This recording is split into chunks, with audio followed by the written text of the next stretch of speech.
데살로니가 전서. 데살로니가는 바울 사도가 빌립보에 있다가 거기서 루디아 또 간수 이렇게 회심시키고 그리고 데살로니가 갔다가 거기서 유대인들의 그런 어려움으로 핍박과 시기로 말미암아 거기서 3주밖에 있지 못하고 쫓겨서 베레아에 갔다가 또 거기서 또 유대인들의 핍박 때문에 이제 아덴으로 가고 또 고린도로 가고 이렇게 되죠. 3주간 있었던 곳이에요. 그렇기 때문에 바울 사도 마음에는 참 항상 이렇게 좀 뭐랄까 그들 생각하면 좀 마음이 좀 아릴 것이고 더 어떻게 돌봐줘야 되는데 3주밖에 못했기 때문에 그래서 이제 쓴 편지고 이거는 오늘은 아니고 4장 5장에가 이제 원래 그들이 갖고 있던 질문이 있어요. 그래서 그 질문에 답하면서 이제 데살로니가 전서를 쓰게 되는데 이 데살로니가 전서 이제 1장을 살펴보면 그들에 대한 얘기를 해요. 이제 바울 사도가. 그래서 우리는 이 1장을 통하여 그 당시 데살로니가 교인들의 상태가 어떤가, 즉 초대교회 신앙이 어떤가까지 우리가 알 수 있는 거예요. 이 데살로니가 전서는. 그래서 데살로니가 전서 1장은 그런 아주 좀 중요한 아주 귀한 그런 본문이에요. 초대교회 내 신앙은 어느 정도였을까?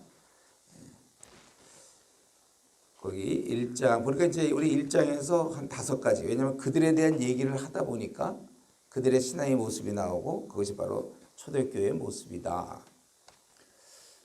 바울과 실로아노는 신라를 얘기하죠. 디모데는 하나님 아버지와 주 예수 그리스도 안에 있는 데살로니가 교회의 편지하노니 은혜와 평강이 너에게 있을지어다. 바울 서신의 특징이 항상 인사를 하고 그리고 가진 돈은 없고 뭐 다른 거 못해줘도 그들을 위하여 평강을 빌어주고 이 평강이야말로 우리가 죽을 때까지 늘 사실 마음이 슬프거나 마음이 힘들면 염려 근심에 가득 차면 사는 게 힘든 거예요. 마음이 평안해. 우리는 그걸 누릴 자격들이 있는 사람들입니다. 그래서 너에게 있을지어다 이렇게 하고 우리가 너희 모두로 말미암아 항상 하나님께 감사하며 기도할 때 너희를 기억하면, 그러면서 그들의 모습이 나오는데 너희의 믿음의 역사, 사랑의 수고와 우리 주 예수 그리스도에 대한 소망의 인내를 우리 하나님 아버지 앞에 끊임없이 기억함이니 하나님의 사랑하실 받은 형제들아 너희의 택하심을 아노라. 왜냐하면 그들의 그런 모습을 볼 때 택하심이 확실하구나. 또 5절에 우리 복음이 너에게 말로 이른 것이 아니라 또한 능력과 성령과 큰 확신으로 된 것입니다. 우리가 너희 가운데서 너희를 위하여 어떤 사람이 된 것을 너희가 아는 바와 같으니라.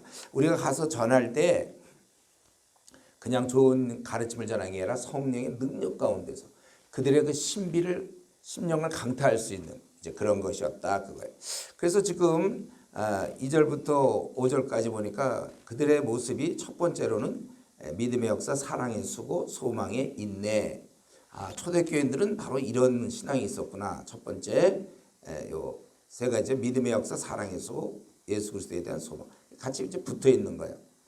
믿음의 역사라는 것은 누가 보더라도 저는 하나님이 함께 하셨다 그런 것이죠. 그래서 예를 들면 여리고성 무너뜨리는 거 그거 하나님이 하신 거 아닙니까? 그런 이들이 하나님의 순종했을 때 그런 역사가 일어나고 홍해를 가르는 모습이라든가 요단강을 멈추게 하고 여호수아가 하는 것들 이게 다 믿음의 역사. 또 요셉이 도저히 될 수 없는 가운데 노예로 팔렸지만은 결국 애굽의 총리가 돼서 이스라엘 민족 기근으로부터 구원할 수 있는 뭐 이런 것들.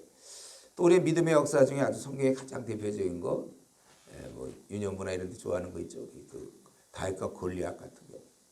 도저히 이길 수 없는 그 싸움을 다윗이 이긴다. 다윗이 갑옷도 제대로 입지 못하고 용사도 아닌데 용사 중에 용사, 도저히 칼과 창으로 무장된 갑옷으로 무장된 그 골리앗을 도저히 누가 보더라도 쓰러뜨릴 수가 없는데 결국 쓰러뜨리는 거. 이게 이제 보통 믿음의 역사인데 초대교회들은 그런 것이 있었단 말이에요. 하나님이 함께함. 그래서 여러분들 이러한 그 믿음의 역사, 제가 그 참화책에 그런 거 좀 적었죠. 저희 기도에서 이루어졌던 군인이었지만 매일 나갈 수 있었고 또 수련가게에서 전국 대회에 나가서 꼭 3등이 돼야 돼. 2등 돼도 안 되고 1등 돼도 안 되고 꼭 3등이 돼야 되는데 이제 뭐 그런 걸 통해서 한다든가 뭐 그런 얘기는 뭐 많이 있어요. 예, 우리는 눈에 보이지 않는 하나님이기 때문에 여러분들이 이런 믿음의 역사들을 좀 경험해야 돼요. 그러니까 남의 간증 듣지 말고 여러분이 그런 간증거리가 있어야 되는 거죠. 하나님이 하시는 일을 경험해야 우리 믿음이 강해지는 거예요. 눈에 보이지 않기 때문에 이 나그네 길에서는. 그래서 이거는 굉장히 기이하고 이 믿음의 역사라는 것은 좀 일상적이지 않아요. 상식적이나 합리적이나 점층적인 게 아니라 아주 파격적이고 굉장히 감동, 감격, 흥분, 예, 이런 거란 말이죠. 그래서 이런 그들에게는 그 믿음의 역사, 뭐 구체적으로 우리는 뭔지 모르지만 하나님이 했던 그 모습이 있다는 것입니다. 그런데 이런 거는 주님의 일을 할 때만이 경험할 수 있는 거예요. 그래서 선교가 좋은 거죠. 가서 정말 전심으로 갔을 때 거기서. 그러니까 미지근한 신자의 경우는 이제 이런 거는 전혀 경험할 수가 없어요. 다 자기가 알아서 할 것이고 자기가 뭐 기도로 푸는 게 아니라 자기 방식으로 풀다 보면 하나님이 도와줄 게 없잖아요. 그래서 이런 초대교회들은 이런 믿음의 역사가 있었고 하나님과 잘 믿음 생활을 하다 보니까 자연스럽게 그게 이제 생활과 연결되면서 다른 사람에 대한 사랑. 그래서 사랑이라는 것은 이렇게 수고라고 되어 있잖아요. 입과 혀로 하는 건 쉬운 사랑이요. 손과 발로 하는 게 이제 어려운 사랑이죠. 우리에게 이제 이런 것들을 여러분들이 앞으로 특별히 대학 청년 때 이런 훈련을 많이 해야 돼요. 손과 발로 섬기는 훈련. 어차피 사랑은 수고다. 누군가 얘기했죠. 사랑은 기저귀를 빠는 행위다. 뭐 이렇게 정말 이 수고. 하나님을 제대로 믿기 때문에 이웃에 대해서 사랑에 수고를 하게 되고 그리고 이 땅에서는 우리의 그런 소망을 무너뜨리려는 시험과 유혹이 아주 끝까지 계속된다는 거예요. 물론 안 믿는 자들의 그 당시에 박해도 있었고 또 본인이 하나님 뜻을 잘 모르고 시험 드는 경우도 있고 그래서 낙심하기도 하고 그러는데 여기 보면 소망의 인내. 그 당시 비록 3주였지만 짧은 기간이었지만 이게 확실한 진리구나. 그렇게 깨닫고 난 데살로니가의 교인들은 끝까지 상황상 좀 이렇게 흔들릴 수 있는데도 그들은 끝까지 충성을 했고 인내했다는 거예요. 그게 바로 소망의 인내. 그런 첫 번째 특징은 바로 이런 거였고 두 번째는 6절에 또 지금 초대교인의 그 신앙의 모습입니다. 너희는 많은 환난 가운데서 성령의 기쁨으로 말씀을 받았다. 보통은 여러분 많은 환난일 경우에는 우리가 보통 대처하는 것은 많은 한숨, 염려 혹은 낙심으로 아니면 속상함으로 우리가 보통 대처하는데 여기 보니까 이 초대교인들은 많은 환난이 한 가지가 아니에요. 여러 가지인데도 불구하고 그들은 성령의 능력으로 이겼다는 거예요. 많은 환난 가운데서 성령의 기쁨이라고 되어 있죠. 기쁨. 예. 기독교는 이런 힘이 있는 것입니다. 그래서 우리 바울 사도가 빌립보 갔을 때 감옥에 들어갔잖아요. 근데 거기서 찬양을 하고 그랬어요. 사실은 하나님의 그 계시 환상 중에 마게도니아 손짓해서 간 거거든. 하나님이 기껏 불러가지고 빌립보성에 갔다가 거기서 귀신 들린 여정 고쳐줘가지고 그들에 의해서 이제 고발당해서 감옥에 들어가서 두들겨 맞고 그러고서 그들이 이제 감옥에 들어갔는데 착고에 차여가지고 그런데 찬양을 한다. 그럴 때 이제 저는 사실 그런 구절을 봤을 때 처음에는 사도니까 좀 힘들어도 이렇게 어쩔 수 없이 그냥 힘들지만 모르겠다 주야 하고 지금 찬양. 그런 것이 아니라 이 마음에서부터 이렇게 솟아오르는 그 기쁨. 자기가 매를 맞고 지금 힘들면 빨리 자고 싶지만 그 마음에 너무나 기쁨이 생기는 거야 이게. 자기 같은 자가 이전에는 믿는 자를 박해했지만 오히려 주님 때문에 내가 이런 고난을 받는다. 이 찬양 그게 바로 이제 성령의 기쁨이에요. 또는 이제 신앙생활이 원래 이래야 되는 것입니다. 그래서 우리가 신앙생활 하다 보면 거의 비슷한 조건인데도 누구는 굉장히 그런 어려움을 겪을 때 힘없이 좀 약간 부정적으로 생각하면서 힘없이 이렇게 대응하는 사람이 있고 거의 비슷한 형편인과 상황인데도 불구하고 굉장히 그 긍정적으로 대처하는 사람이 있어요. 다시 한번 이거는 성격이 아니라 기도의 유무다. 그러니까 이러한 정말 이러한 성령의 능력, 기도를 통한 성령의 능력을 경험하면서 이러한 그 많은 환난 가운데서도 이들은 성령의 기쁨이 있었다. 박해 속에서도 죽어가면서도 이런 걸 우리가 갖고 있어요. 우리도 나에게 현재 주어지는 여러 모양의 어려움, 그리고 앞으로도 계속 어려움이 찾아올 것이고 그건 우리가 죽을 때까지 찾아올 거예요. 어려움들이. 그래도 우리는 항상 기뻐할 수 있겠는가? 그리고 힘이 쭉 빠진 채 있겠는가? 아니면 긍정적으로 활발하게 우리가 살겠는가? 그건 우리의 결정이에요. 우리가 이런 면에 있어서 우리 믿는 자들은 성령의 기쁨을 가지고 있는 자다. 그래서 요즘은 사실은 우리 좀 조울증 같은 게 있잖아요. 우리 누구나 다 조금씩은 있지만 뭐 어느 때는 참 좋았다가 또 어떤 때는 푹 가라앉고 이게 이제 조울증이잖아요. 우울증, 조울증 뭐 이제 이런 거. 이 복잡한 현대를 살아가면서 이제 다 조금씩은 그런 모습이 있지만 우리는 어떤 사람들이에요? 우리의 그 증상을 보면 우리는 조증이다. 이거 조증. 항상 기뻐하는 거죠. 우울할 수 있지만 안 해요. 우리는. 이제 왜냐하면 그분은 우리의 선한 목자가 되기 때문에 우리는 지난번 우리 빌립보에서도 봤어요. 우리 사탄은 우리의 구원을 빼앗지 못하지만 우리의 그 기쁨을 빼앗을 수 있다고 그랬잖아요. 그러면 이제 우울해지는 거죠. 이 기쁨을 빼앗기니까. 그러니까 이럴 때 우리는 이제 어느 상황에서도 전천후 기쁨. 그래서 여러분들의 특징을 다른 사람이 볼 때 되게 명랑하다. 이렇게. 그 괜히 시시 웃으라는 얘기가 아니고 꼭 웃으라는 게 아니라 마음이 일단 그 평안하고 좋아요. 긍정적이고. 우리가 이제 그렇게 살아야 되고 여러분 혹시 기쁨을 빼앗겼다면 이번 이제 수련회 남은 기간 동안 열심히 기도해서 다시 그 기쁨을 형태는 여러 가지 있을 거예요. 우리가 닥쳐온 그런 어려움이 다시 회복해야 되는 것입니다. 그리고 세 번째로는 그들은 이런 6절에 성령의 기쁨으로 그래서 말씀을 받아 우리와 주를 본받는 자가 되었다. 그래서 말씀을 받아서 계속 자라나는 것입니다. 본받아요.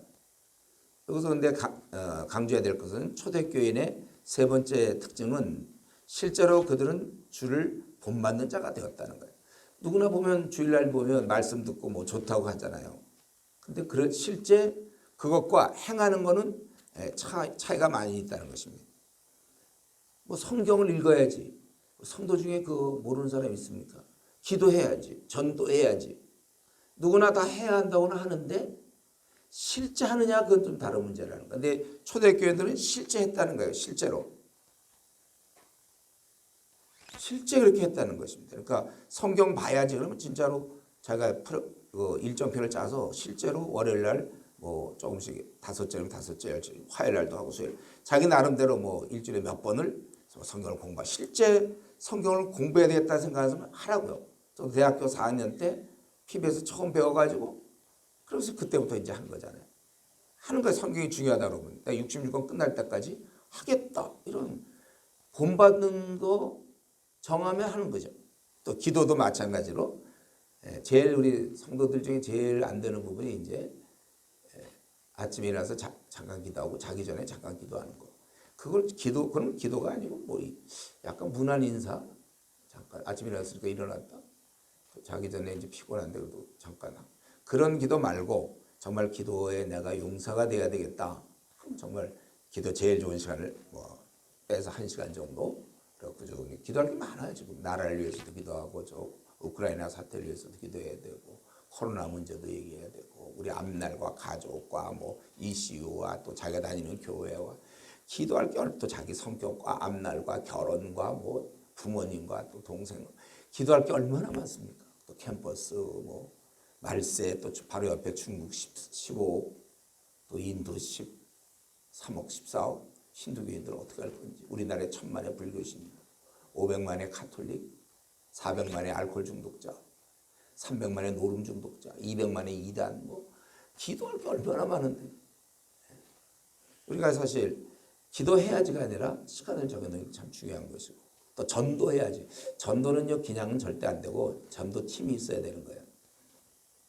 그래서 이제 교회 어느 교회들은 이제 전도 팀이 있어서 그런 팀이 없으면 전도하다가 제가 안 나가면 잘 끝이잖아요. 누가 뭐라고 그래요.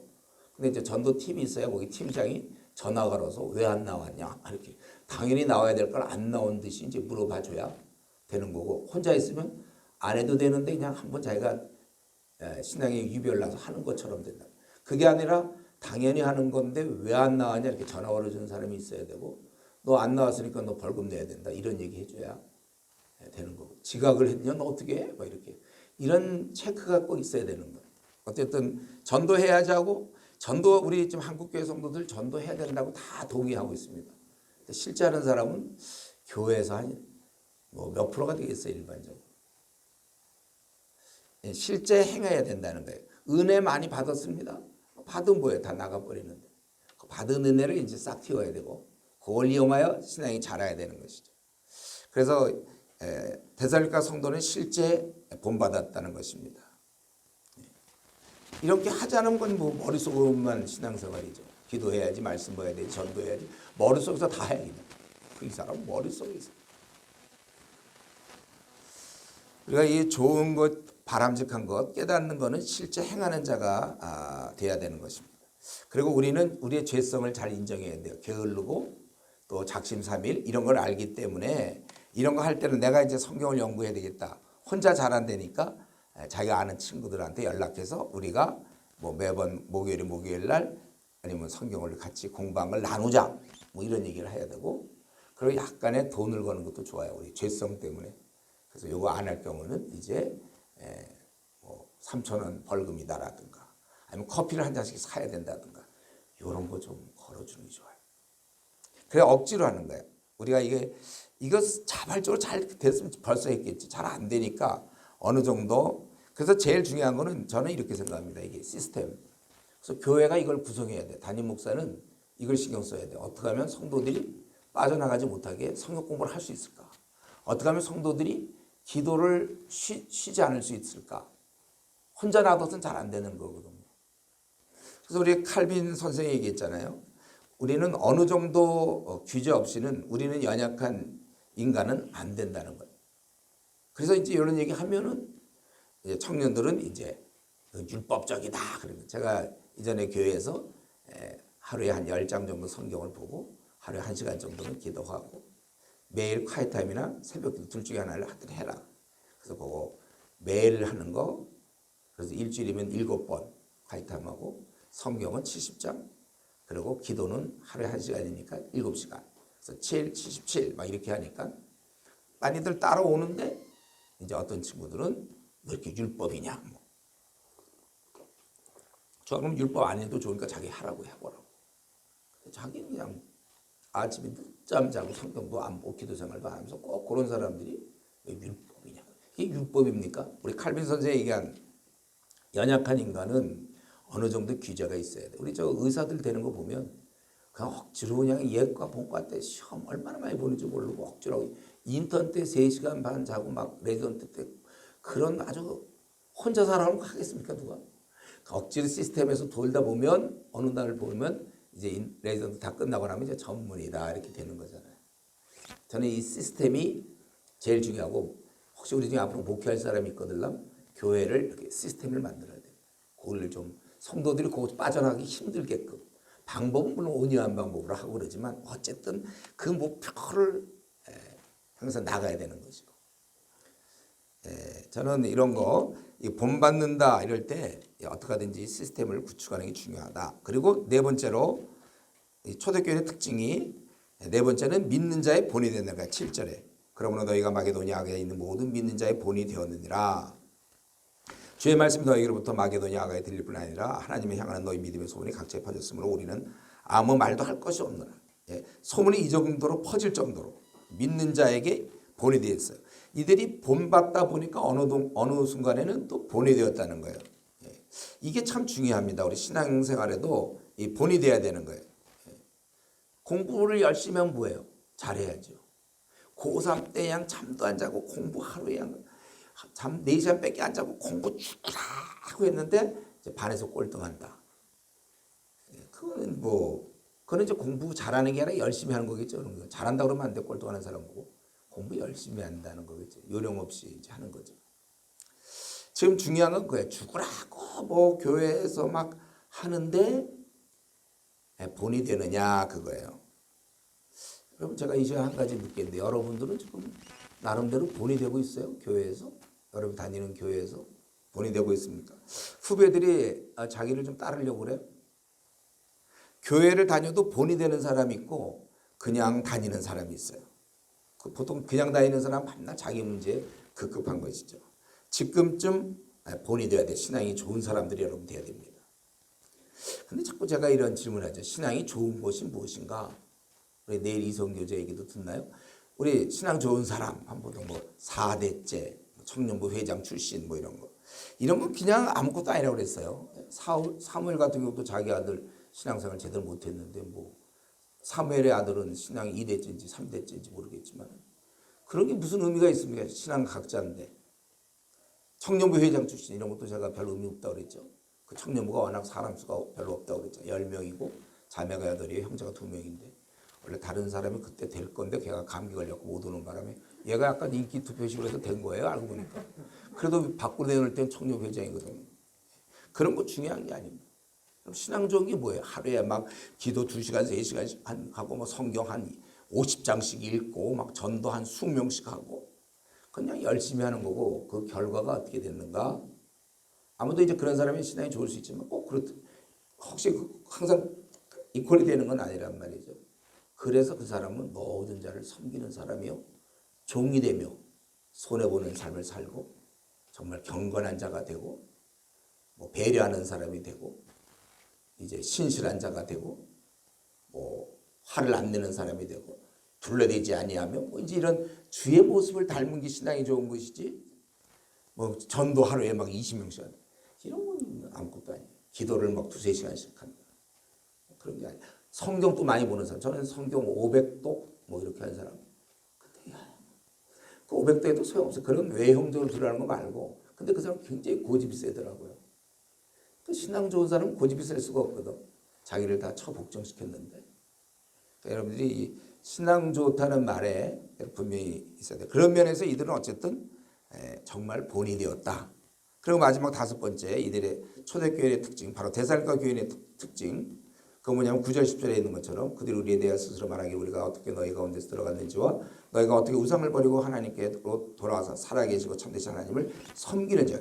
이들이 이제 우상을 버리고 돌아와서 섬기는 것과 그래서 10절에 또 죽은 자를 가지고 다시 살리신 그의 아들 하늘로부터 강림하심을 너희가 어떻게 기다릴지를 말하니 이는 장래에 노하심에 우리를 건지시는 예수다. 그 예수, 우리를 장래 노하심에서 건지시는 예수를 이들이 하나님을 이 땅에서 섬기면서 기다리고 있다 그거죠. 그래서 5번째 특징은 이들은 주의 재림을 기다리고 있다 그거예요. 주님을 정말 사랑한다면 그 주님 만나기를 기다리고 있죠. 예. 저 같은 경우 첫 휴가 나왔을 때, 그 대구에서 이제 서울로 올라갈 때 이제 어머님을 뵈러 가니까 얼마나 기대가 되는지 몰라요. 첫 휴가 막 기다린단 말이에요. 사랑한다면 기다리는 게 당연해요. 그래서 내가 지금 신앙생활 제대로 하는지 안 하는지는 이것만 보면 알 수 있어요. 주님을 기다리고 있는가. 최근에 지금 뭐예요? 우리가 8월이죠. 8월에 들어와서 여러분 얼마나 주님을 기다렸습니까? 그게 신앙이 어느 정도인지 알 수 있는 거예요.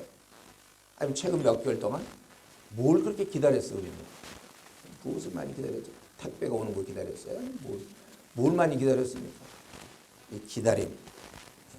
우리가 이런 일 저런 일 바쁘다 보면 주님 나라에 대한 생각도 희미해지고 주님이 이 땅에 오심도 별로 기대하지 않을 수 있다는 거예요. 그럼 우리는 지금 이 땅에서 뭘 바라보고 있어요? 이 땅에 아직도는 소망이 있나요, 여러분? 이 땅에 우리가 뭐 바랄 게 있습니까? 이 땅에서. 이 땅은 우리가 이제 나그네 길 지나가는 거고 우리에게 주어진 일 충실하지만 우리는 이 땅에 주님과 동행하며 지나가는 거지. 이 땅 자체에서 우리가 무슨 소망이 있습니까? 바울 사도도 그래서 빨리 그냥 생을 마무리하면 좋겠다. 다만 어린 자를 돌보기 때문에 자기는 살아간다. 여러분들 그런 거예요. 그 직업을 하기 위해서 우리 살아가는 게 아니에요. 내 직장생활 재밌게 하고 있기 때문에 됐다. 그게 아니에요. 결혼하기 위해서 사는 것도 아니고 자식 낳기 위해서도 사는 것도 아니고 자식을 돌보기 위해서 물론 이제 그건 당연히 사는 동안의 모습이지만 우리는 도대체 무엇을 제일 소망하는가? 정말 이 불의가 행해지고 참 문제가 많고 우크라이나 전쟁이 있고 막 도처에 또 타이완 뭐 공격이 있고 막 이런 분위기 속에서 우리 이 땅에 별로 소망이 없고 주님이 오셔서 다스릴 때만이 참된 평안이 있다. 그렇기 때문에 우리는 주님의 오심을 초대교회들은 기다렸다는 것이죠. 이런 면에서 나는 주님 오심을 기다리고 있는가. 근데 제가 이제 한국 교회를 많이 돌아다녀 보면 또 성도들을 많이 만나다 보면 주님 오심을 기다리지 않고 오히려 오실까봐 염려하는 사람들이 꽤 있어요. 그래서 지금 주님 오시면 안 되는데요. 뭐 이렇게 얘기하는 사람들. 참, 그 신앙이 가장 기본이 안 돼 있는 거죠. 이게 그 모습과 지금 저들은 어떻게 기다리는지를 말하니. 10절에 있는 이 초대교회들은 주의 오심을 기다렸고 현대 우리 성도들 가운데는 오늘 주님 오시면 안 되는데요 라고 하면서 좀 안 오시면 오는 거 알겠어. 오지만 좀 안 오셨으면 하는 약간의 바람이 있는 것 같아요. 그런 사람들이 또 꼭 노래는 잘한다고 그랬죠. 마라나타 뭐, 주 예수여 어서 오시옵소서 얼마나 잘 부르는지 몰라요. 본인이 그 자기 혼자 이게 좀 자기 이 정신세계가 분열이 안 될까? 한쪽에서 막 오시옵소서 막 불러놓고는 지금 오시면 안 되는데 이러면 주님도 헷갈리는 거 아니에요? 주님이 가야 되나? 여러분 이게 초대교회들은 이게 있었단 말이에요. 주의 오심을. 그러니까 이러한 초대교회의 신앙은 이 정도였어요. 그러니까 세상을 이길 수 있었습니다. 그러니까 그들의 5가지 믿음의 역사, 사랑의 수, 소망의 인내가 있었고 많은 환난 가운데서도 그런 기쁨을 있었어요. 그러니까 여러분 회사나 어디 가도 여러분 항상 웃는 얼굴로 즐거워야 되죠. 기쁨이 있었어요. 그리고 그들은 좋은 것을 본받았고 세 번째로 네 번째로 그들은 어느새 본이 되었고 그리고 마지막 5번째로 그들은 주의 오심을 기다리는 자라는 걸 누구나 다 알 정도로 신앙인들이 우리 한국 교회들이 이렇게 산다면 제가 보기에 교회는 부흥하게 될 거예요. 이런 종류의 사람들이 모여 있는 곳에 서로 가고 싶을 겁니다. 근데 이제 지금 어떻게 보면 한국 교회가 이런 거 없이 불신자들 안 믿는 사람들 보고 막 초대해가지고 전도 집회도 하고 뭔가 또 뭐 이런 게 있잖아요. 뭐 선물도 주기도 하고 막 이러는. 그러면 나는 걱정이 그래서 데리고 들어왔어요. 그래서 교회 안에서 그를 지내게 해요. 그러면 그가 볼 때 정말 교회 다니는 사람은 다르다 이렇게 볼까? 하여간 그들도 보니까 뭐 집사인데도 화를 낸다든가 별로 뭐 기쁨도 없고 무뚝뚝하다든가 친절하지도 않고 어떨 때 좀 지내보니까 막 둘러대기도 하고 그리스도인이 약속도 잘 어기는 것 같기도 하고 때로 가만 보면 돈을 좋아하고 또 이렇게 보면 학벌을 좋아하는 것 같고 세상 사람과 뭐가 다른 거예요. 그러니까 난 오히려 그 사람들 빨리 교회 데리고 오는 게 겁나. 와서 그런 거 볼까 봐. 이런 걸로 승리해야 되는데 자꾸 교회가 자꾸 어떤 재력을 가지고 은과 금은 없지만 나사렛 예수 이름이 있어야 되는데 때는 돈으로 막 그냥 해갖고 어떤 교회 저 전도 집회할 때 보면 막 한 번 오면은 그 슈퍼타인가 그거 굉장히 비싼 거잖아요. 그걸 주는데요. 그래갖고 4부를 했는데 그래서 어떤 안 믿는 사람이 4번 참석했대요. 그냥 끝나면 그거 주니까. 교회가 돈만 있어 가고 예수님이 있어야지 예수님. 네, 저는 우리가 이런 면에 있어서 이제 우리가 이제 2장에 넘어가기 전에 우리도 지금 초대교회의 이런 모습들 5가지 제가 얘기했는데 나는 어떤 면이 나한테 부족한지 우리가 이런 걸 빨리 고쳐나가고 젊을 때 좀 많이 나이 들어서 고치기 쉽지 않으니까 정말 나는 오심을 기다리고 있는가. 그리고 나는 옳은 게 있으면 나는 그대로 본을 받는 사람인지. 어느 정도 지금쯤은 내가 이제 뭐 대학교 4학년이다, 3학년 또 졸업했다 하면 이제 지금쯤은 본이 돼야 되는데 본이 되고 있는지. 내 삶 속에 그런 간증거리가 계속 나오는지. 믿음의 역사든지 수고, 소망의 인내가 있는지. 또 많은 환란이 한 가지가 아니고 여러 가지인데 그것도 성령의 기쁨으로 나는 현재 내가 기뻐하고 있는 건가. 그래서 우리 교회에서도 여기서도 지금 내가 굉장히 웃고 있지 않냐? 근데 사실은 내 얘기를 하면 아마 놀랄 거다. 워낙 지금 많은 환란이 있으니. 그래 그런 정도는 돼야죠. 내가 많은 어려움이 있지만 나는 웃는다. 성령의 기쁨으로. 초대교회 모습이. 자 그렇다면 이렇게 키운 또 바울 사도는 뭔가 2장. 바울이 이제 그들에 대해서 이렇게 설명을 하고 격려하는 거죠. 자기는 이제 어떻게 했는가. 여기서 보니까 바울 사도는 자기가 해야 될 일이 있었어요. 그게 바로 1절 2절에 있는 거죠. 형제들아 우리가 너희 가운데로 들어간 것이 헛되지 않은 줄을 너희가 친히 아나니 너희가 아는 바와 같이 우리가 먼저 빌립보에서 고난과 능력을 당했습니다. 실제로 막 거기서 두들겨 맞고 감옥 가고 그랬잖아요.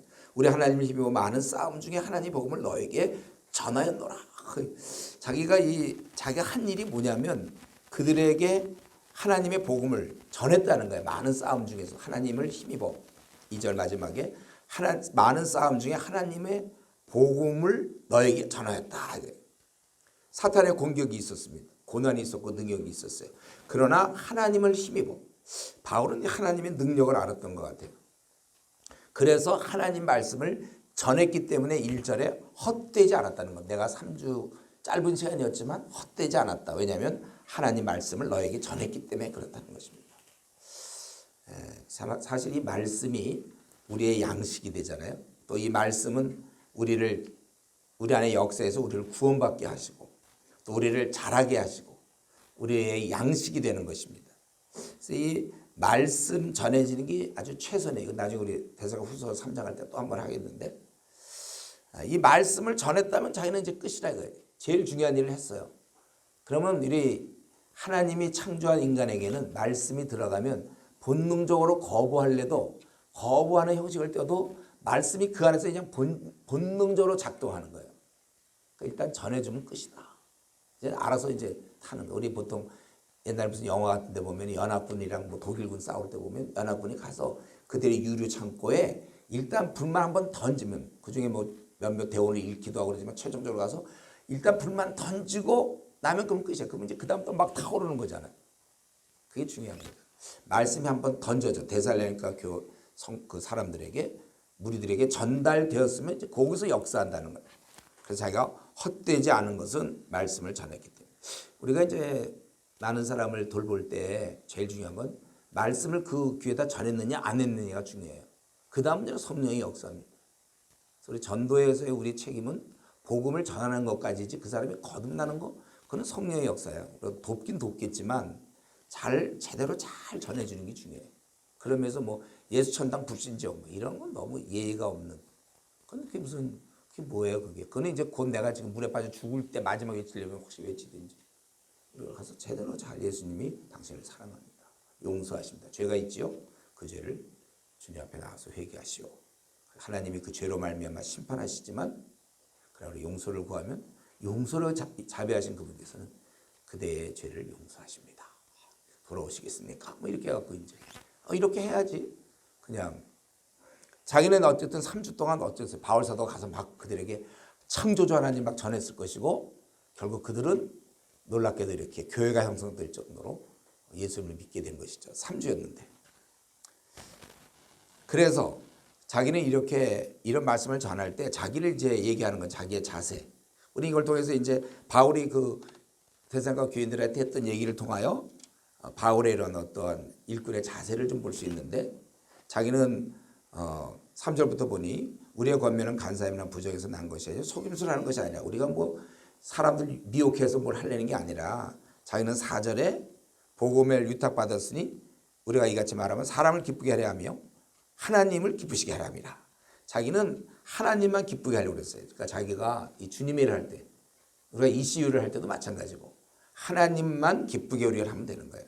동시에 그는 하나님을 기쁘게 하면서 사람들에 대해서는 어땠는가? 5절에 아무 때에도 아첨하는 말. 아첨한다는 건 결국 사람을 의지하고 있는 거예요. 그러니까 좀 잘 보여요. 의지하거나 또 탐심의 사람을 이용하는 그런 걸 자기가 하지 않았고 그 6절에 보면 다른 사람에게 영광을 구하지 않았다. 그러니까 남이 뭐 이렇게 알아주는 거 이런 데 별로 관심이 없어요. 하나님의 관심이 집중되어 있는 사람들은 세상 사람들이 어떻게 얘기하든 그런데 별로 관심이 없습니다. 어떤 경우는 이제 이런 사람도 있어요. 꼭 어느 공동체에 가든지 자기가 꼭 일을 해야만, 자기가 어떤 지위가 있어서 해야만, 그래야 꼭 좀 일하는 사람들이 있어요. 약간 그걸 이제 골목 대장적 마인드 뭐 이런 말을 붙일 수 있는지 모르지만, 자기가 꼭 뭐든지 이게 주도권을 져야만 일을 해. 그거 없으면 안 해. 자기가 이렇게 조금 직책 같은 거 없으면 절대 일 안 해. 그런 거, 그거는 좀 문제예요. 그거는 사람들의 인정과 평가, 그런 거 다 필요 없어요. 인정 못 받아도 하나님을 기쁘게 한다면 자기가 하는, 이런 게 참 필요하죠. 그래서 어떤 교회는 집사 시켜주면 일 잘할 거다 그래서 집사 시키는 경우도 있어요. 근데 성경은 그거 정반대죠. 충분한 자격이 없는 자 절대 집사 시키면 안 된다는 거죠. 제가 있던 이전의 교회는 순교할 준비가 되어 있습니까? 제가 물어보고 그 통과될 때 이제 집사를 맡겼으니까. 우리가 그 정도 돼야죠. 그래서 자기는 이제 이들을 돌볼 때 이제 얘기하다 보니까 우리 여기서 바울 사도의 그 사람을 돌보는 모습을 보는데, 그는 이제 하나님만 기쁘게 했고 사람의 그런 영광은 그런 거에 대해서는 진짜 관심이 없어. 나는 영광을 나는 그런 거 구하지 않고, 오히려 나는 사람을 내가 의지해서 뭐 한 게 아니라 오히려 나는 그들에게 유모가 되었다는 거예요. 자녀를 돌봄처럼. 그런데 돌볼 때 8절에 보면 사람을 돌볼 때 우리가 중요한 원칙을 배워야 되는데, 돌볼 때 복음으로 돌봐야지. 좋은 가르침, 뭐 상담, 뭐 이런 거, 물론 것도 조금씩 필요하지만 근본적으로 우리의 주류는 복음이어야 되고 거기에 목숨, 이 두 가지. 우리가 이제 캠퍼스에 나가든지 앞으로 평생 여러분들이 이제 남을 도우며 살 거 아닙니까? 그럴 때 항상 두 가지. 복음을 꼭 얘기를 해야 되고, 그 다음에 목숨까지. 그러니까 우리 뭐 스승은 많지만 아비는 적다 그랬잖아요. 그러니까 아비는 바로 이런 거, 아비의 마음. 그러니까 우리가 어린 자를 돌보는데 본인의 희생이 없으면 곤란한 것입니다. 엄마가 되는 사람들은 엄마의 희생은 말할 수 없잖아요. 영적인 엄마예요, 여러분들이. 영적인 엄마, 영적인 아빠들. 이제 그들을 키울 때 우리는 참 많이 희생하게 됩니다. 참 손해보게 될 거예요. 시간과 에너지와 저기 자기 앞날의 여러 가지 계획들도 수정해야 되고, 그러나 우리가 이것이 주님의 길에 들어섰음을 알아야 될 것이고, 바울사도의 이런 자세, 나는 영광을 구하지 않다. 나는 뭐 만물의 찢기가 돼도 그건 관계없어. 너희만 잘 되면 돼. 뭐 내가 뭐 나는 관계없어. 너희나 잘 되라 이거지. 너희나. 영광 따위는 싫다. 귀찮아. 저는 제가 이걸 이제 데살로니가 전서를 공부하다가 영광을 구하지 않는다 이 말을 이렇게 생각하면서 바울의 모습을 살펴보면 이런 느낌이니까, 영광 아주 귀찮아. 지금 할 것도 많은데 사람들이 자꾸 와서 사인해달라고 그러고 뭐 사진 같이 찍자고 그러고 자꾸 그러면 좀 나 할 거 너무 많은데. 바울사도 그런 입장이에요. 그래, 이 땅에서 그러고 뭐 이렇게 알아줘서 사람들이 뭐 이렇게 알아줘서 박수갈채, 그런 게 귀찮단 말이지. 막 빨리 가서 돌봐줘야 되는데 자꾸 박수 쳐줄 테니 서 있으시고 그러면 얼마나 사진 찍어야 되고, 좀 저기 뭐 선물 증정식이 있겠습니다. 그런 거 언제 다 받고 있냐 이거죠. 빨리 가서 지금 돌봐야 되는데. 그런 느낌을 제가 있죠. 여러분들이 아마 이거 볼 때 어떤 느낌을 받았는지 모르지만 저는 바울 사도는 진짜 사람에게서 영광을 구하지 아니했구나. 그런 거. 이런 마음으로, 그래서 이런 마음으로 바울이 했다는 걸 우리가 알고, 그래서 실제 그를 할 때 어떻게 했는가? 실제 어떻게 했는가? 거기 보면 9절에 보니까 첫 번째는 재정적인 부담. 자비량을 자기는 폐를 끼치지 않으려고 밤낮으로 일하면서 너에게 하나님 복음을 전하였노라. 그의 관심은 일하는 게 중요한 게 아니라 일해서 하나님의 복음을 전하기 위해서 일을 했다는 거예요. 여러분, 이게 우리 직업도 이런 관점을 가져요. 직업 자체가 뭐 사명이고 소명이고 그 얘기해서는 안 돼요. 직업은 우리가 이 땅에 사는 동안에 물론 직업의 의미도 있어, 사회적 의미는 많이 있죠. 그러나 그것은 어떤 직업을 갖든지 그는 복음 전도자라는 걸 잊어서는 안 돼요. 그는 자기가 일하지만 밤낮으로 일해서 뭐 아주 바울표 천막 아주 알아줘. 바울이 짠 천막은 그건 너무 튼튼해. 제일 좋아. 그거는 최고로 쳐. 요즘 뭐 명품. 하나씩 갖고 다녔고 천막은 너무나 좋기 때문에. 그런 게 아니고, 물론 바울이 짰기 때문에 잘 짰는지 모르겠지만 성실하게 그런 게 중요한 게 아니고, 자기는 이래서 먹고 살기 위해서 그랬지만 밤낮으로 그는 일하면서 너에게 하나님 복음을 전했다는 것입니다. 그래서 그는 자비량을 했고, 그 다음에 10절에 보니까 거기 지금 세 가지가 나오죠. 첫 번째는 실제 일할 때 그는 자비량의 정신을 가졌고, 두 번째는 근데 왜 자비량이었냐면 원래는 복음을 전하는 자는 복음으로 말미암아 살리라고 그랬어요. 그래서 우리 교회에 뭐 목사나 선교사나 또 많은 사람들이 교회의 재정으로 사는 거예요. 그거 원래 그게 성경적이에요. 레위 사람들은 자기들이 그 제단 일을 함으로써 먹고 살았잖아요. 이스라엘 백성들이 보내오는 양식 갖고 먹고 사는 것처럼 똑같아요. 우리 교육자들이나 뭐 선교사나 목사나 뭐 사역자들은 원래는 교회에서 나오는 성도들이 모은 거 가지고 사는 게 맞아요. 근데 그 당시 거짓 선지자가 하도 많으니까 초대교회 때 행여나 이건 나중에 고린도 후서 보면 나오는데 어쨌든 행여나 그들이 돈 때문에 저런다 이런 소리를 아예 원천적으로 봉쇄하기 위해서 그런 자비량을 했던 거예요. 그리고 두 번째, 우리가 너희 믿는 자들 향하여 10절에 어떻게 거룩하고 옳고 흠없이 행하였는지에 대해 너희가 증인이요 하나님도 그러하시도다. 그는 실제 일할 때 자비량을 했고, 두 번째는 본이 되었다는 거예요. 거룩하고 옳고 흠없이 행하여서 아주 하나님 증인이며 하나님도 그렇게 되었다. 일단 일하는 자는요 본이 돼야 됩니다. 본. 부족한 존재지만 우리는 흠없이 살 수 있다 없다. 살 수 있다. 흠없는, 우리가 부족한 존재지만 그럼에도 불구하고 흠없이 살 수 있어요. 그것은 왜냐하면 성령의 이끌림을 받으면 그렇게 살 수 있는 것이. 그렇기 때문에 자신이 부족하고 연약하다고 해서 꼭 흠이 있어야 되는 건 아니에요. 지금 바울 사도도 우리가 너희 믿는 자들 향하여 어떻게 거룩하고 옳고 흠 없이 행하였는지에 대하여 너희가 증인이요 하나님도 그러하시도다. 하나님도 알 정도의 자기가. 그러니까 우리는 부족하다고 해도 흠없이는 살 수 있다는 거예요. 근데 때때로 교회에서 보면 자신의 부족함을 무기로 삼아 혹은 그걸 이용하여 죄 짓는 사람이 있어요. 그래서 자기가 죄를 졌고 난 너무 연약하니까 이제 이렇게. 저는 원래 좀 신앙이 부족해서요. 또 넘어졌습니다 하는데 가만 보면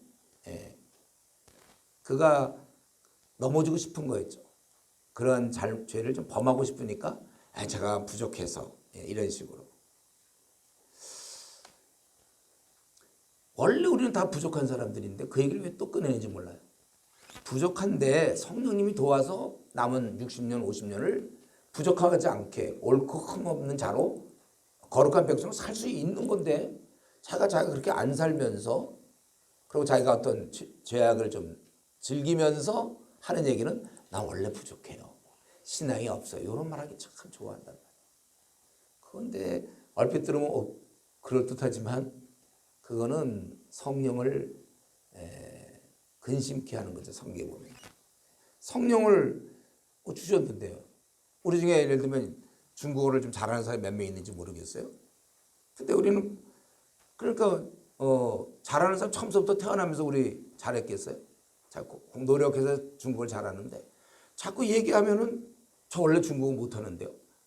지금 이제 중국에 가서 공부하는 중인데 도무지 공부는 안 하고 그리고 왜 중국어 못하냐면 저는 좀 중국어를 잘 못합니다. 원래 못합니다. 그 알아 다 한단 말이에요. 그 하려니까요. 우리는 연약하니까 진짜 그러니까 성령의 도움을 받으려니까요. 그러니까 꼭 그런 사람들이 기도는 안 하면서 자기는 연약하다고. 그런 고백은 정말 너무 무의미한 고백에 그런 고백은 너무 힘이 빠지지 않습니까? 더구나 청년의 입에서 대학생 입에서 그런 얘기가 나오면 우리는 이렇게 얘기를 해야지. 우리는 연약한 거 맞아요. 그러나 성령의 능력이 크시니까 세상을 성령이 지니까 성령으로 장착해서 나가면 되는 거예요. 우리 꼬매들을 보니까 무슨 로봇캅 무슨 로봇 뭐 이런 거 보면 장착하는 무기들이 있더라고요. 그냥 혼자 나가면 지는데 장착해서 나가서 성령으로 장착되면 이기게 돼 있는데 개인이 지고 와 갖고는 나는 연약해서요. 그런 얘기는 정말 하지 마세요. 그거는. 그 모르는 사람은 이 전국에 없을 거 한 명도 다 알아요. 연약한 거. 그래야 고혈압이니까 혈압 자꾸 오르니까 그 약 먹으려니까요. 그래서 고혈압 환자가 약 하나를 먹어서 혈압을 유지하면 되는데 괜히 약 안 먹고서는 저 고혈압입니다. 다 알고 있으니까 한 대 맞아 일로 와서 약 먹으라니까. 그러니까 자기 부족하다는 얘기 이제 그만하세요. 예. 뭐 그럼 바울 사도는 태어날 때 그러면 뭐 아래서 태어나서 뭐 특별히 그런 사람과 다 똑같은 자기 죄인 중에 괴수라고 이게 그렇게 고백할 정도였는데, 그런데도 지금 보면 거룩하고 옳고 흠없다. 위선입니까 위선? 그래도 대사님께 잘 보이려고. 그게 아니라 그렇게 살 수 있다니까요. 얼마든지. 우리 승리의 삶, 기쁨의 삶을 사람은 태어날 때부터 갖고 온 사람 없습니다. 그렇기 때문에 저 원래 부족해서요. 뭐 넘어질 수밖에 없습니다. 이런 말은 성경을 전혀 모른다는 말과 같은 말이에요. 성령이 왜 오셨는지. 그래서 우리는 연약하기 때문에 정말 하나님께 기도해야 된다는 거, 이런 걸 모르는 것이죠. 경건의 습관을 왜 들여야 하는지를 이해해 본 적이 없는 사람들입니다. 그래서 정리해 본다면 우리는 원래 부족한 자인데 말씀과 기도 생활을 통해 성령의 도움으로 매일매일 승리하는 자라는 것입니다. 우리는 원래 기운 없는 자들이에요. 근데 매일매일 밥을 먹고 또 운동도 하고 해서 그래서 기운이 있어 아까 축구도 좀 하고 그러는 거죠. 원래 우리는요 기운 없는 자, 밥을 한 지금 일주일째 안 먹었으면 잘 못해요. 꾸준히 먹어주고 오늘도 아까 점심도 또 먹었잖아요. 그러니까 그래도 그렇게 뛰는 거란 말이에요. 그래서 내 입에서 뭐 연약하다, 저는 원래 부족합니다, 이런 말 하는 것은 그것은 정말 참 이 전체적인 성경을 아주 왜곡하고 성령의 역사를 아주 무시하는 그런 것입니다. 그리고 바울 사도는 세 번째로 지금 자비랑했으며 본이 되었고, 그리고 이 본만 돼서 항상 멋있는 본, 저 사람 멋있어, 바울 사도는 그냥 너무나 잘 살아, 그런 게 중요한 게 아니라, 그래서 자기가 대접받고 이런 게 아니라 그 본을 보이는 사람은 남을 도와줘야 된다 이거예요. 본만 되면 되는 게 아니고 남을 돌보는 거. 11절 자기가 거룩하고 옳고 흠이 없다고 얘기했던 그 바울 사도는 11절에 너희도 아는 바와 같이 우리가 너희 각 사람에게 아버지가 자기 자녀에게 하듯 권면하고 위로하고 경계하노니 이는 너희를 부르사 자기 나라와 영광 이르게 하신 하나님께 합당히 행하게 하려 하심이라. 그래서 그는 남을 돌보고 있다는 것. 그건 바울 사도가 우리 빌립보서 2장에서도 했죠. 각각 자기 일을 돌볼 뿐 아니라 또한 각각 다른 사람의 일을 돌보아 나의 기쁨을 충만케 하라. 우리는 이제부터 여러분들이 할 일은 그동안 자기에 대해서 관심이 많았죠. 자기 앞날과 자기 자기 것 이런 거 있는데, 이제는 삶이 여기서 20몇 년 여러분 살았고 30몇 년 살았는데 삶이 바뀌어서 이제는 남을 돌보는 자로 한번 거듭나야 되는 거예요. 우리가 교대 다닐 때는 학생이었지만 임용고시 가서 어떻게 발령받으면 그때부터는 가르치는 자로 바뀌어야지. 거기서 초등학교 들어가서 거기 교실에 앉아 있을 거야 자기가. 가르쳐야지 그만. 여러분들이 이제 이 정도 그래도 다른 사람과 달리 누구나 다 이 ECU 수련회 올 수도 있었지만 안 온 사람이 대부분이고, 근데 여러분이 와서 정말 이걸 깨달았다 말씀을 통해서 이제 자기가 그 결정하면 되는 거예요. 내가 돌보겠다. 우리가 서로에게 관심이 없는 건 원래 우리 인간의 한계며 죄악의 결과입니다. 그래서 히브리서 24절에는 서로 돌아보아 사랑과 선행을 격려하라고. 이 돌아보는 거 참 좋아요 우리 하나님. 왜냐하면 그들이 자녀거든. 우리 형이 말이죠, 동생 공부도 좀 봐주고 그러면 부모 마음이 좋잖아요. 동생을 좀 데리고 가서 이렇게 해주고 돌봐주면 참 좋을 거 아니에요 부모 마음이. 지금 우리 주변에 있는 사람들이 하나님의 아들 딸인데 빌빌대고 있다니까요. 제대로 교육을 못 받아서 영의 양식을 먹지 못해서 굶주려 있고 정리가 하나도 안 돼 있고. 근데 우리가 나서서 그를 돕는 거. 내 시간을 뺏기고 에너지를 뺏기고 나의 번거로움도 뺏겨야 되고 체력도 뺏길 겁니다. 그리고 어때는 이해 못 받아서 비난도 받지만 그 돌보는 것을 하나님이 보시고 기뻐한다 이거예요. 그걸 우리가 해야 돼요. 우리 하나님께서 서로 돌아보라고 그랬어요. 형제가 연합하여 동거하면 어찌 그리 아름답고 사랑스럽고 아름다운고. 우리는 원래 관계를 잘해야 될 건데 아담하가 타락하면서 그 관계가 깨졌으니까 우리 같은 형제자매들끼리 서로 돌보는 거 이건 너무나 아름다운 것입니다. 그래서 우리는 이제부터는 내 앞날, 내 스펙, 또 나의 그런 잘 먹고 잘 삶, 그런 것이 내가 교회를 다니면서도 그런 게 나의 목표였다면 이제 그건 던져버리고 이제는 우리도 주님의 길을 가야 돼요. 그게 뭐죠? 남의 길 위해 희생하는 삶, 손해보는 삶. 예. 참 이게 말이 쉽지 이게 참 어려워. 그래서 그때 우리 주님이 우리 빌립보서 우리 2장에서 있잖아요. 주님께서 자기를 버리셨다. 서로 돌아보라 이렇게 대놓고 주님의 예를 든 거는 주님도 그렇게 자기를 포기하셨다. 너도 너의 앞날과 너가 갖고 꿈꾸던 것들 다 내려놓고 남을 돌보라. 이제 돌볼 수 있다면 이제 자기 문제 어느 정도 해결됐다면 그렇게 주님이 네 문제를 해결해 주신 것은 너 그냥 편안하게 잘 살라는 뜻이 아니라 이제 다른 사람을 돌봐라. 그 여러분 제가 우리 이전에 LTC 같은 거 할 때 꼭 얼음땡을 한번 했는데 1박 2일 하는데 얼음땡이 제가 가끔 얘기했죠. 얼음땡. 그 놀이를 아나요? 얼음땡. 그래서 이제 술래가 쫓아와서 치려고 그러면 이제 자신 없어 도망가면 되고 도망 못 가면 얼음 그러면 이제 굳어져 있는 거예요. 근데 이제 다른 동료가 와서 땡 그러면 다시 살아나서 이제 움직이는 거죠.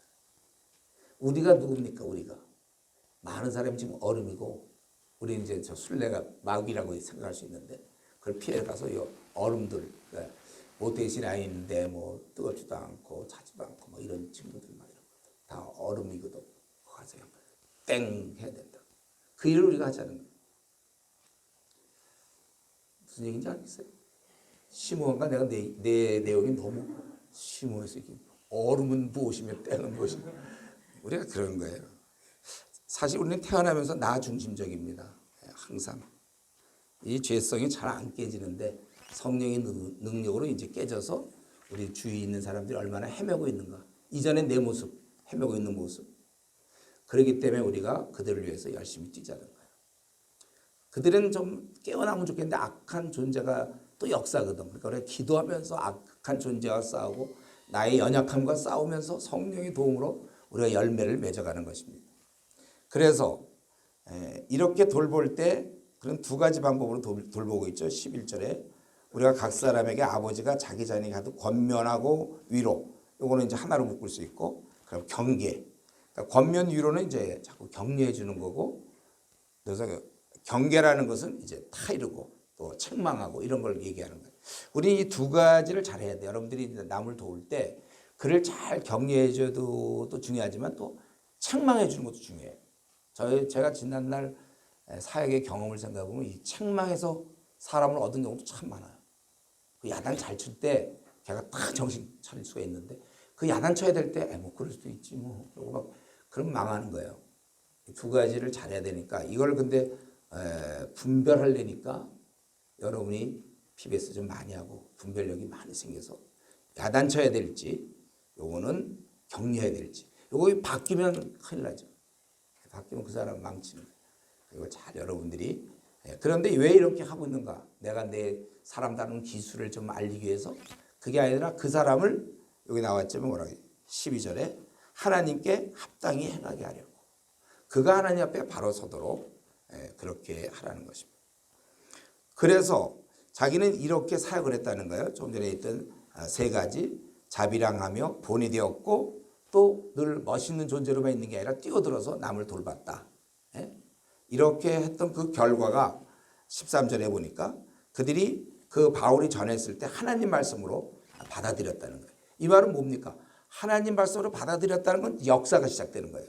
그가 하나님 말씀을 받아들였기 때문에 그 말씀이 그들 가운데서 역사하느니라.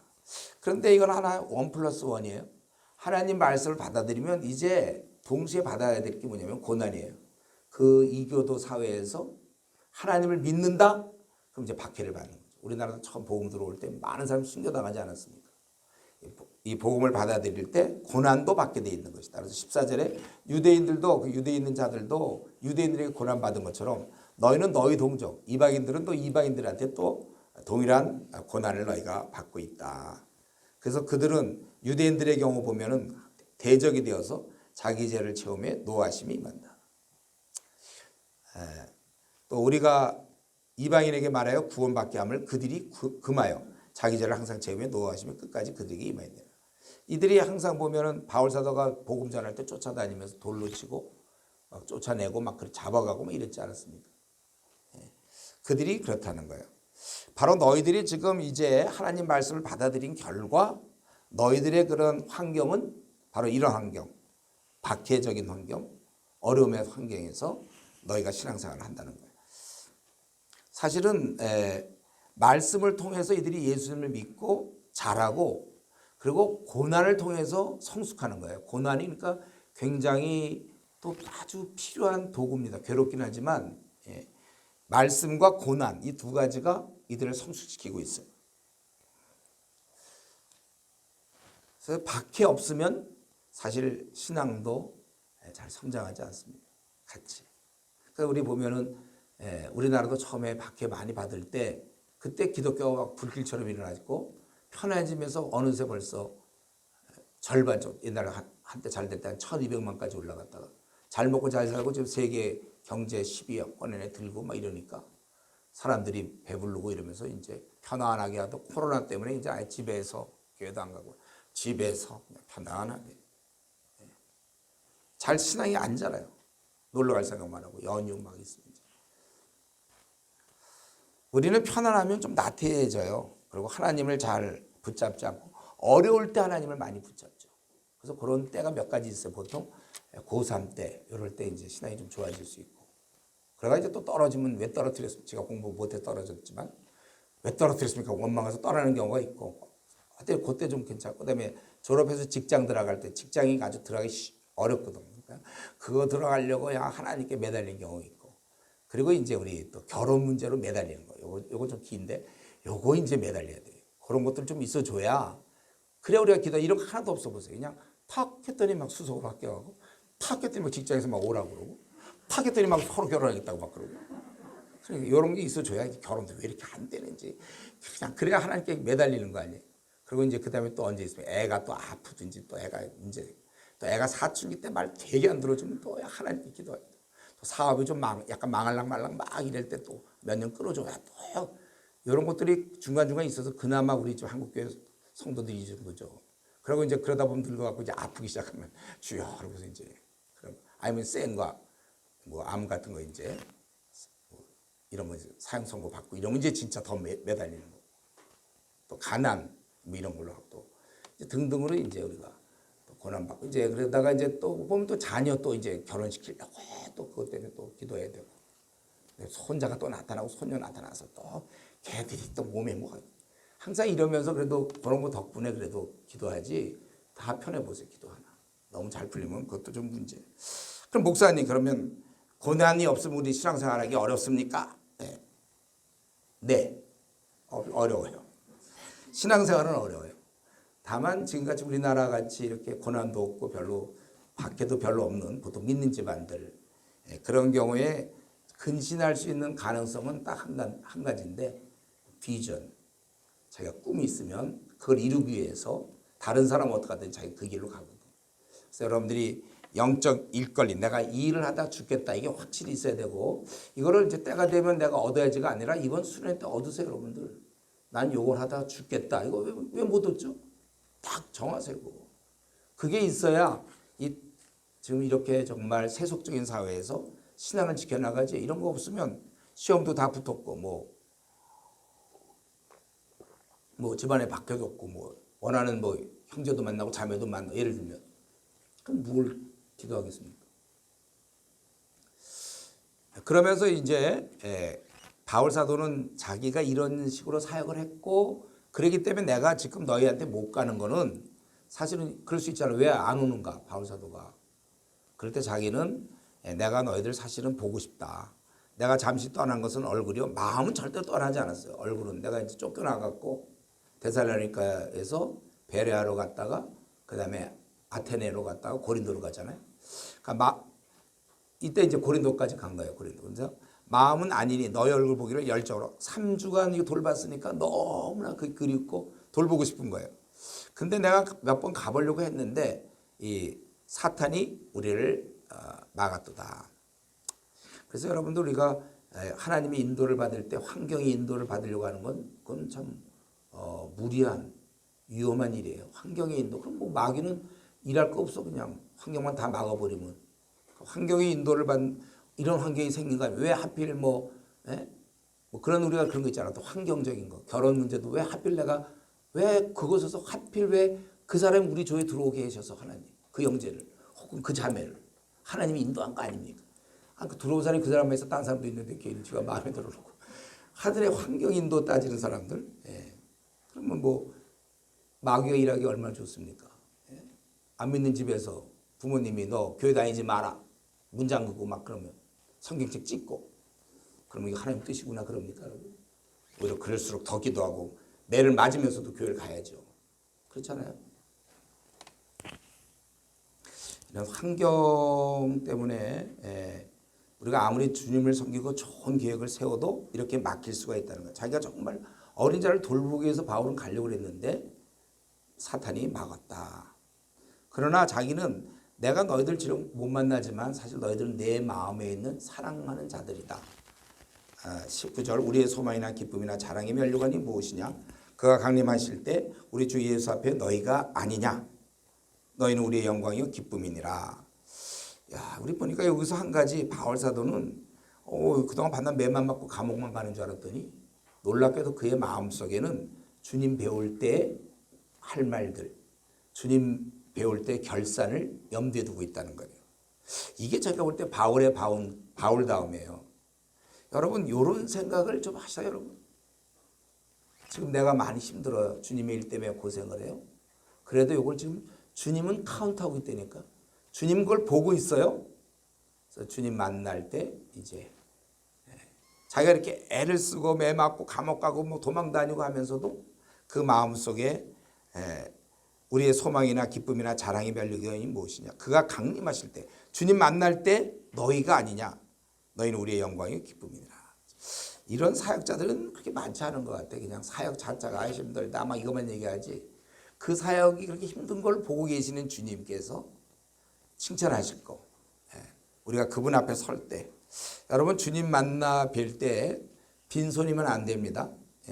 우리는 주님 배울 때 혼자 입장 그렇게 해서는 안 되고 내가 7, 80년 주신 기회 또 내가 대학 때 회심을 한 이후에 내가 이렇게 살다가 이렇게 사람들을 주님께 이끕니다. 우리의 제자들 여기 보면 소망과 기쁨 자랑의 면류관이 무엇이냐? 그가 주 예수 앞에 너희가 아니냐? 이런 자들은 아마 바울 사도가 이제 주님 앞에 나설 때 데살로니가 교인, 뭐 베레아 교인, 로마 교인, 고린도 교인 왕창 끌고 갔을 거예요. 비록 그 과정에서는 무지 힘들었지만, 그러니까 한 달란트 받은 거 그냥 땅에 묻어놓은 거 똑같이 하나님 우리에게 이런 거 줬지만 한 명의 영혼도 구원하지 않고 자기만 달랑 구원받는 뭐 한 달란트 받은 사람 모습처럼 열매 하나도 없는 사람이 있어요. 그냥 직장생활만 열심히 가만 보면은 애나 결혼해서 애 키우고 직장생활 열심히 했고 교회 가서 봉사 정도는 했는데 성경에서 봉사를 요구하는 게 아니고 가서 모든 족속 제자 삼으라고 그랬잖아요. 그 명령을 왜 이렇게 축소시켜서 교회에서 봉사하면 됐죠. 뭐 예배 드리고 우리가 그 얼마나 잘못됐는지. 우리 바울사도 이런 모습 나의 자랑의 면류관이다. 그러므로 우리 신자들은 열매를 맺어야 됩니다. 일해야 되는 거예요. 이 땅에서 먹고 사는 일 그런 것만 실컷 하고 자녀 키워놓고 일했다고 얘기하면 곤란해요. 주님 나라 확장을 위해서 가서 모든 족속 제자 삼으라는 주님의 명령을 나는 얼마만큼 준행하여 열매를 거뒀는가. 보통 지금도 세상 사람뿐만 아니라 교회 다니는 사람 중에도 지금 우리가 얘기한다면 영적인 실업자가 얼마나 많은지 몰라요. 교회 안에서만 사역하는 사람, 교회 안에서만 뭐 성가대 봉사도 하고 주일학교 교사도 하고 물론 그거 뭐 귀한 일이지만 그게 지금 어떻게 보면 좀 영적인 면에 있어서 참 우리에게 주어진 무슨 영적 일거리가 있어야 되는데 너무 그냥 믿는 자 대상으로 주님은 가서 모든 족속 제자 삼으라고 하신 거에 비하면 너무 축소시킨 그런 모습을 볼 수 있습니다. 그래서 몇 년째 한 명의 영혼을 구원하지 못해도 교회에서는 신앙 좋다는 얘기를 들을 수도 있고 교회에서 직분을 맡기도 해요. 시대 분위기가 이렇습니다. 그러나 우리는 아무리 그럴지라도 분명히 알아야 될 것은 그날 주님을 만난다는 거예요. 그리고 우리 삶을 결산해야 됩니다. 주님께서 분명히 물어보실 거예요. 너 내가 가서 모든 족속 제자 삼으라고 그랬는데 어떤 제자가 너에게 있느냐. 요거 이제 아마 다시 듣게 될 거예요. 어느 날. 너의 제자가 이제 어디 있느냐. 베드로에게 내가 날 사랑한다면 내 어린 양 먹이라 했던 그 주님. 지금 우리에게는 가서 모든 족속 제자 삼으라 했는데 한번 보여줘 봐라. 그렇게 물어보실 거예요. 안 물어볼 것 같아요? 제가 분명히 물어볼 수 있죠. 왜냐하면 우리 마지막 날 우리가 모든 자기의 살아왔던 것을 직구하리라고 되어 있잖아요. 로마서에. 그래서 우리가 그걸 가지고 뭐 심판하겠다는 게 아니라 보고 대회. 마지막 저는 이런 열매를 거뒀습니다. 5달란트를 남겼습니다. 2달란트를 남겼습니다. 이런 그건 해야 돼 우리가 결산을 주님 앞에서. 이 땅에서 우리에게 80년 세월을 줬는데 이제 그중에 4분의 1 정도 또는 뭐 8분의 3 이 정도 지났는지 모르겠고 또 실제 우리가 일을 많이 할 수 있는 건 그저 한 60대 중반 나중에 70 넘어가면 좀 점점 일하기 어려울. 그러니까 그렇게 따지면 지금 뭐 20대쯤 대학교 1학년들 꽤 많이 남은 것 같죠? 막 마냥 남은 것 같지만 뭐 그렇게 많이도 안 남았어요. 저도 뭐 지난달 생각하면 되게 그때 막 열심히 했는데 어느새 그냥 쑥 지나가고 그러죠. 잠깐 이제. 우리는 이런 면에서 여러분들은 나름대로 문제가 정리된 사람들이라면 이제 이런 믿음의 도리를 제대로 깨닫는 사람이라면 상위 1%의 우리나라 이제 나머지 사람들을 위해서 일해야 마땅한 것입니다. 이제 끝으로 3장으로 넘어가서 다행히 오늘 절수들이 짧아요. 1장은 10절, 2장은 20절, 3장은 또 13절이에요. 약간 소망이 생기죠. 짧아요. 바울은 근데 제가 이 3장을 들여다보니까 이런 일을 하고 있는 바울의 그 인간됨이 많이 느껴져요. 인간 바울. 그의 모습을 한 3가지로 볼 수 있는데 1절부터 5절까지 가만히 보면 그는 가만히 있지 않는 사람이에요. 일이 되도록 어떤 대안을 만드는 자라 이것을 볼 수 있어요. 이러므로 우리가 참다 못하여 우리만 아덴에 머물기를 좋게 생각하고 우리 형제 꼭 그리스도의 복음을 전하. 제가 목이 아프니까 우리 한번 1절부터 5절까지 한번 다 읽어보세요. 다시 이제 이러므로부터 우리 3장 1절부터 5절까지 다 같이 읽겠어요. 이러므로 우리가 참다 못하여 우리만 아덴에 머물기를 좋게 생각하고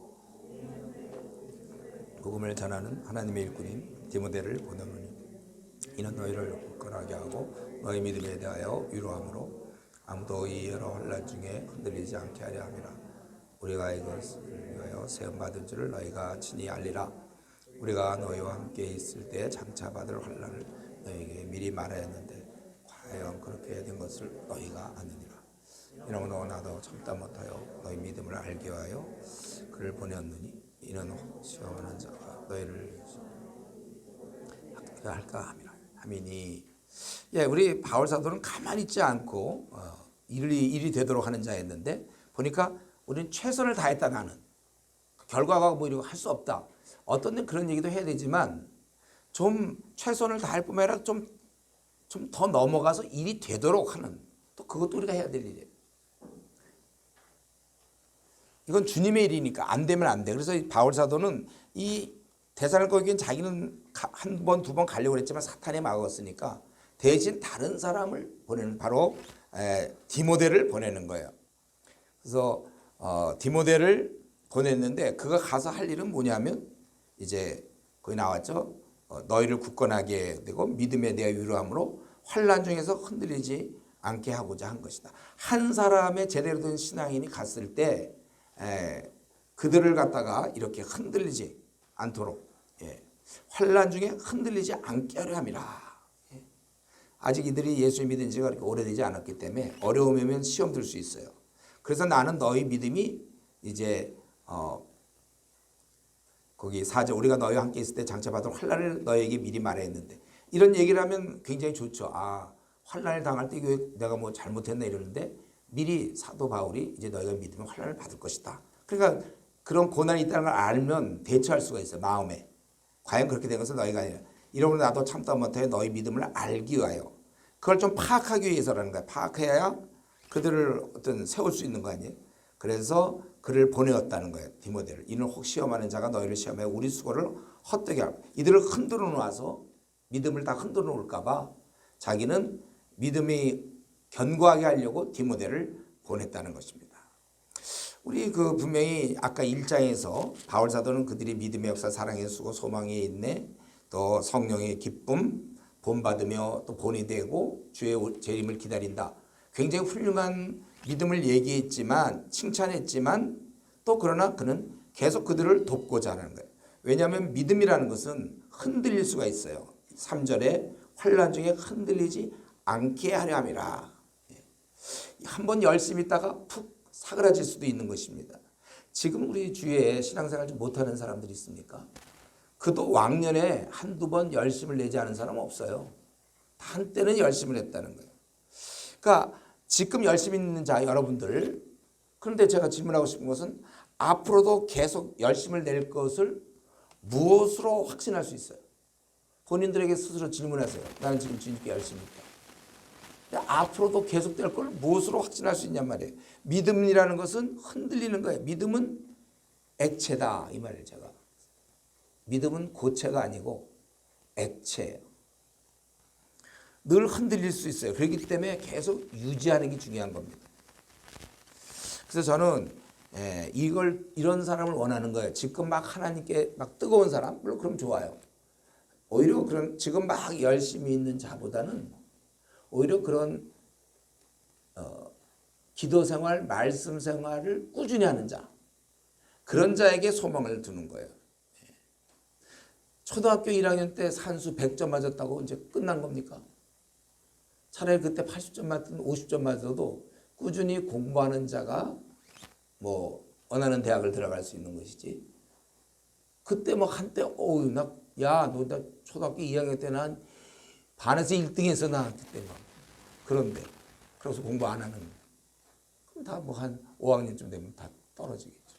그거보다 반에서 그때 거의 꼴등했는데 그러나 꾸준히 공부해서 이제 하는 그런 사람에게 더 기대가 있는 것처럼 우리 신앙은 지속돼야 되는 신앙이지 반짝이는 신앙이 아니에요. 한때 열심히 내고 그거 누가 열심히 못 냅니까? 우리 이전에 대표적인 선교단체들 보면 간사님 계시고 또 동료들이 있고 프로그램 있고 수련회 막 밤낮 있고 CC 같으면 뭐 거지전도 있고 신앙이 뭐 떨어질 시간이 없어. 그냥 4년 내내 막 저 아이가 또 뭐 순장이고 막 이러면 그런데 졸업 이후 한 몇 년 지난 다음에 모습은 별로야. 그때는 누군가가 이렇게 도와줘서 그래요.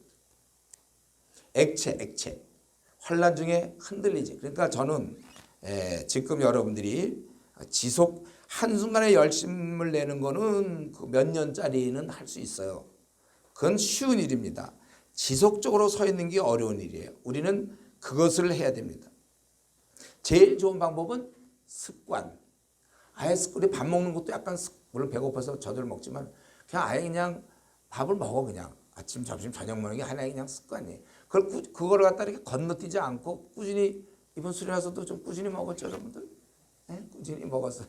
사실 소화도 요즘 가만히 앉으면 소화도 잘 안 되지만 그래도 꾸준히 먹었어. 그거는 이상하게 그거는 먹어 우리가. 그러니까 죽을 때까지는 그냥 괜찮아. 우리 영양은 좀 지켜나갈 수 있을걸요. 내가 보기엔.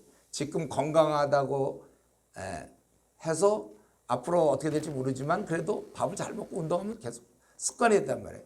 영적인 것도 습관이 돼야 되니까 아예 기도는 당연히 하루에 뭐 1시간이면 1시간, 2시간 아예 습관이 되면 돼. 습관. 그냥 저절로 습관. 또 성경 연구도 습관이 돼서 여러분들이 40살 넘었을 때 45, 이때 66권 정도 끝낼 수 있도록 그냥 습관을 만든 습관.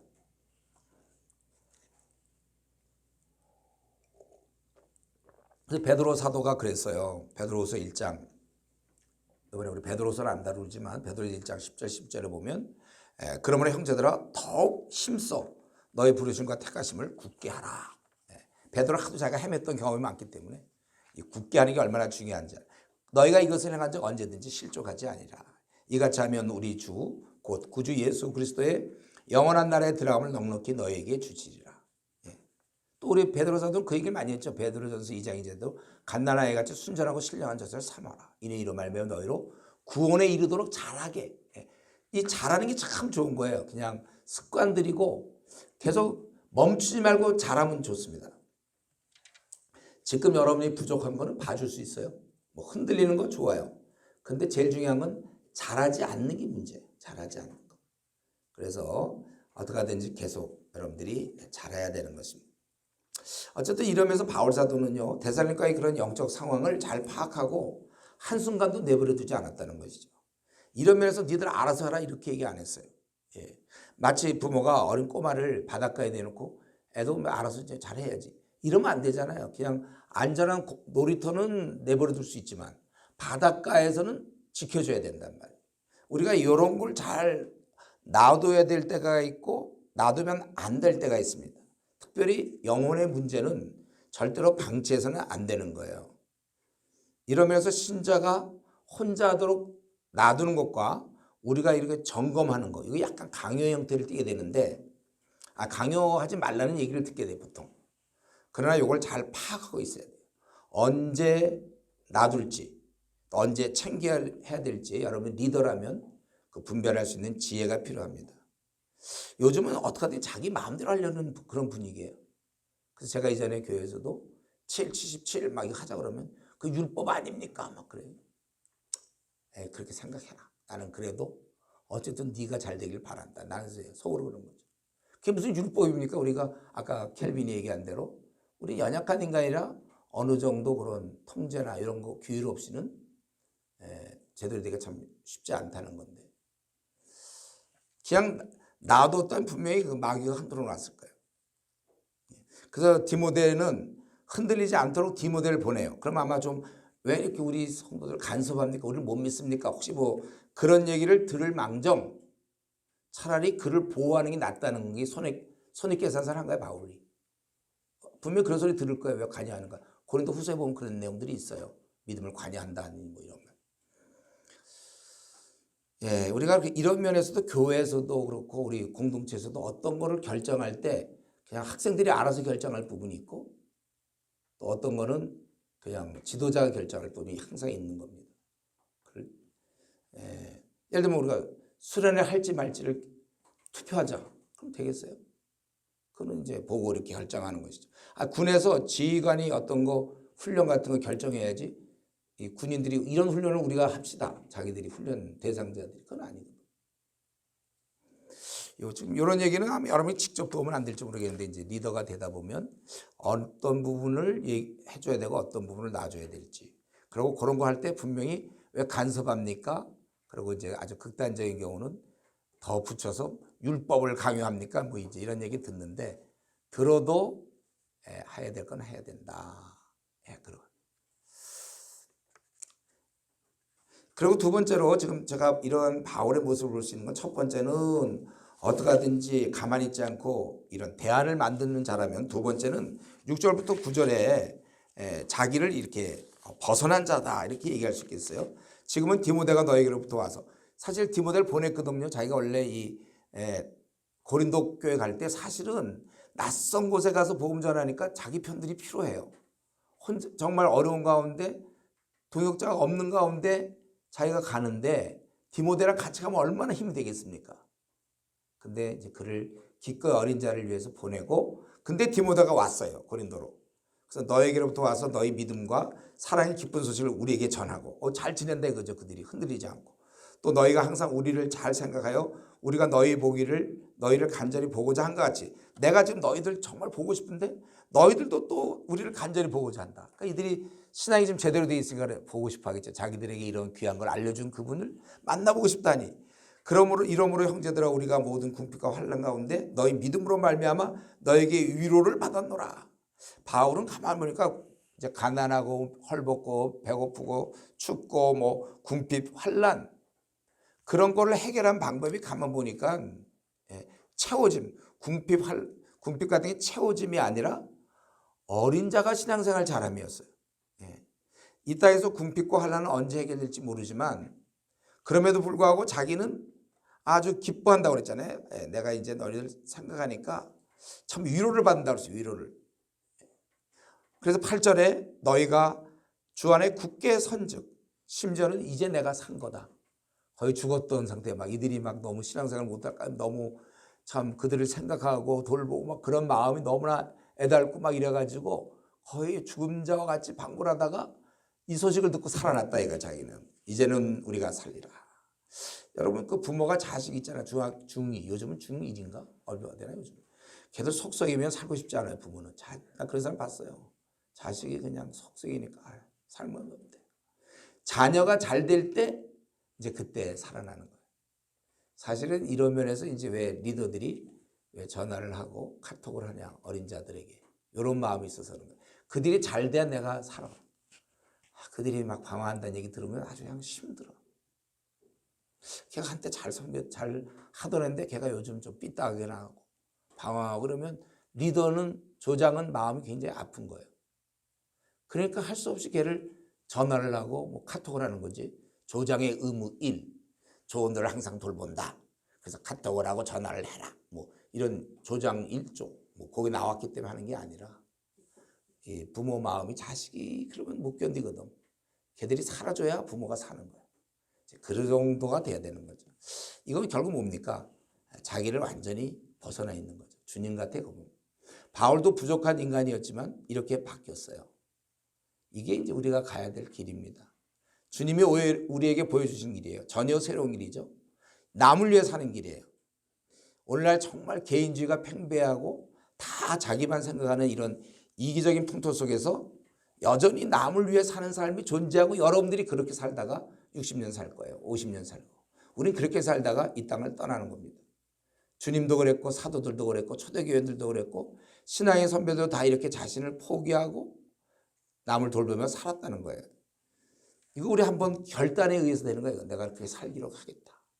그러니까 우리는 보통 안 믿는 자가 신자 되는 것까지만 신자 되는 것만 생각할 수 있고 또 근데 신자를 볼 때마다 여러분들 앞으로 캠퍼스에서 교회 다니는 사람 볼 때마다 신자가 되는 게 아니라 돌보는 자가 되는 걸로 우리가 만들어줘야 되는 것입니다. 나보다는 이제 어린 자를 위해 살겠다. 이건 완전히 담에색 이후가 되는 거예요. 우리 삶에 있어서. 그렇게 지독히 이기적이고 내 앞날만 생각하던 내가 내 앞날은 아무렇게나 돼도 관계없어. 뭐 거지가 됐든 좋아. 뭐 궁핍고 환란이 있어도 괜찮은데 저들이 잘 살아야 되겠다. 우리는 이 벽을 넘지 못하고 보통 세상들을 다 떠납니다.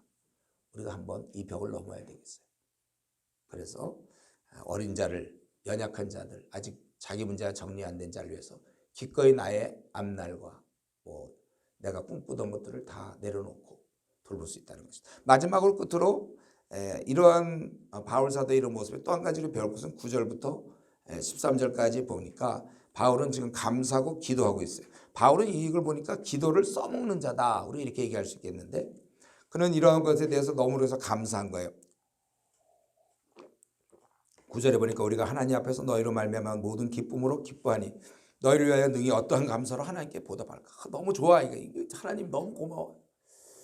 아주 너무 좋다. 이들이 잘 지내는 소식을 들으니까요. 살 것 같아서 이렇게 기도하는.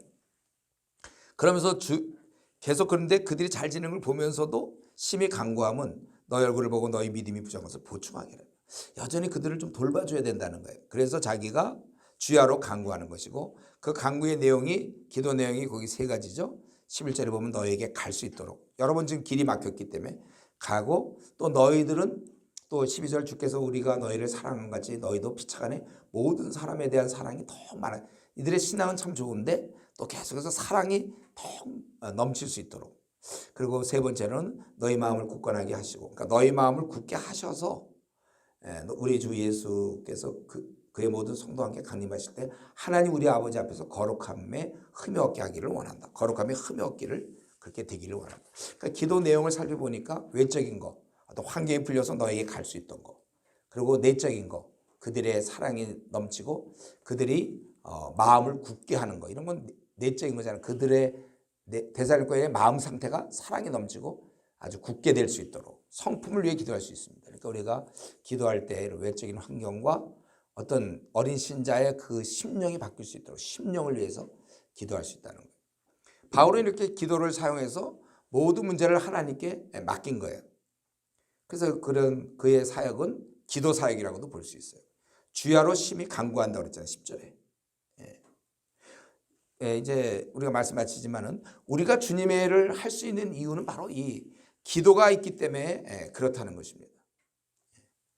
하여튼 이 기도, 이 영원한 주제, 이거 보면은요, 기도에 대해서 크게 둘로 나눠져요. 기도가 중요하다는 것을 아는 자와 실제로 써먹는 자로 나눠집니다.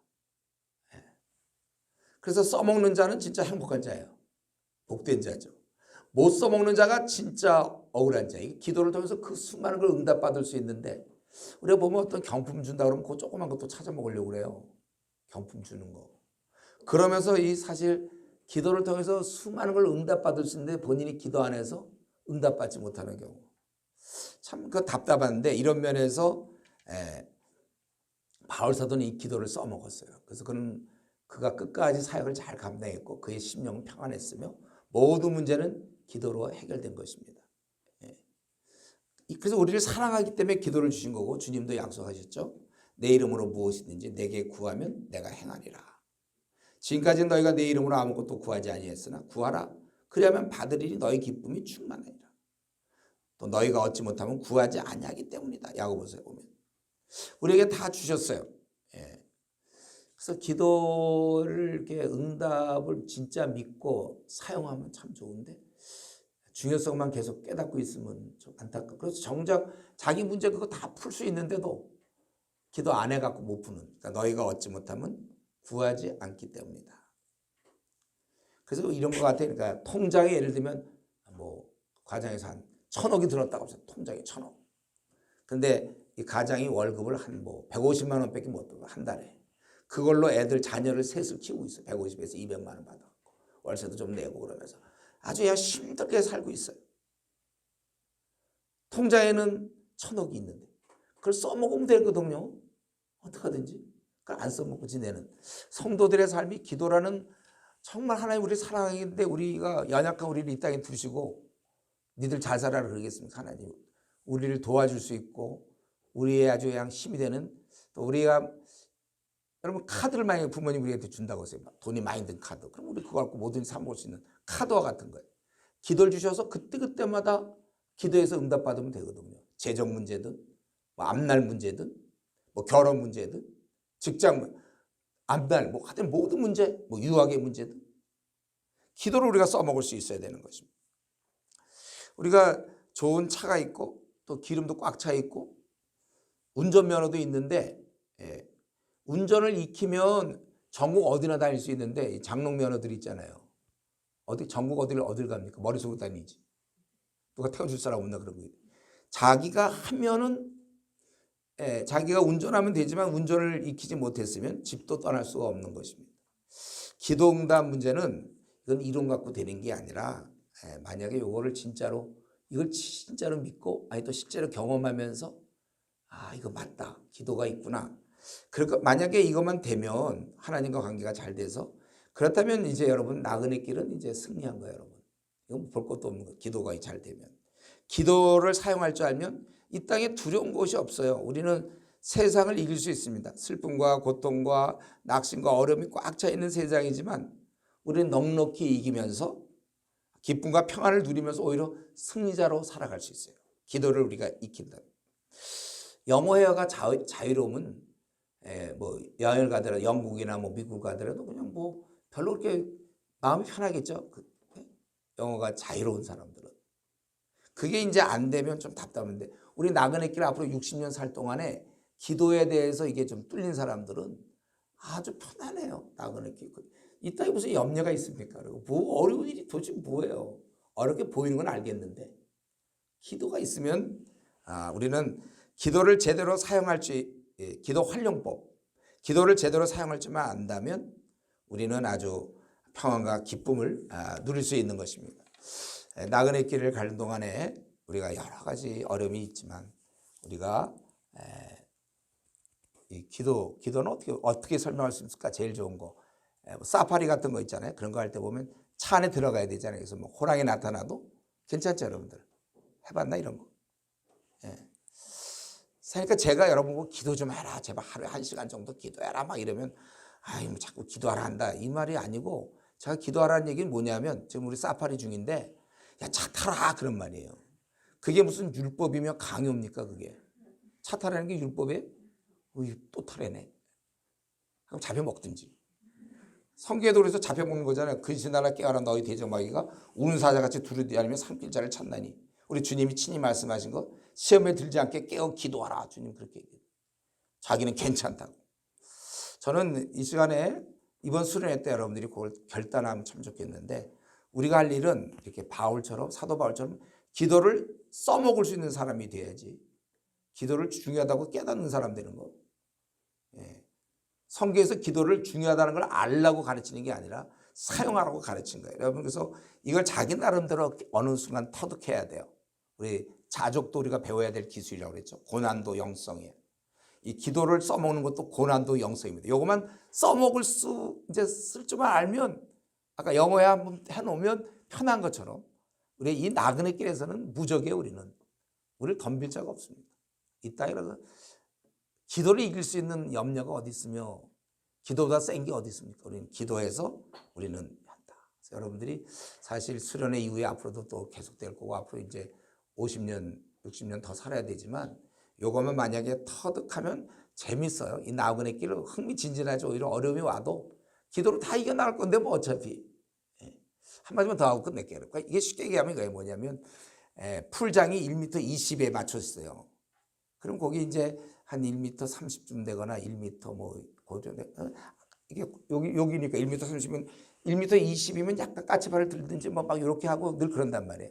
1m 또 10이면 그것도 헤엄쳐서 살아요.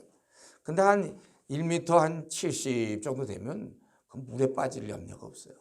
1m 20 정도에서 물에 빠져 죽습니까? 그것도 기적이죠. 그것도 어떻게 죽어요?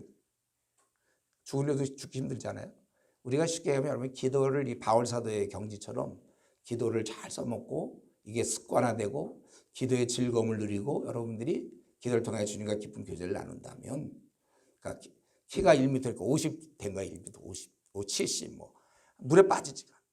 우리가 이제 이 정도 되면 이 땅에서 벌어지는 모든 것에 대해서 아주 여유가 있으며 뭐 대단치 않으며 평안하고 기쁘게 그렇게 살 수 있는 것입니다. 바라기는 여러분들이 이런 면에서 이런 무기를 하나 장착하면 승리자로서, 승자로 사는 것입니다. 기도하겠습니다. 하나님 감사합니다. 오늘 또 이렇게 하나님 말씀 대할 수 있게 하시니 감사하고, 바울사도 여러 모습을 보면서 우리가 깨닫는 대로 우리도 그렇게 살게 하시고, 초대교회 그런 모습 중에 우리가 갖추지 못한 것들 이번 기도하면서 다시 한번 우리를 돌아볼 수 있도록 은혜 내려 주시옵소서. 감사하고 예수님의 이름으로 기도드리옵나이다. 아멘.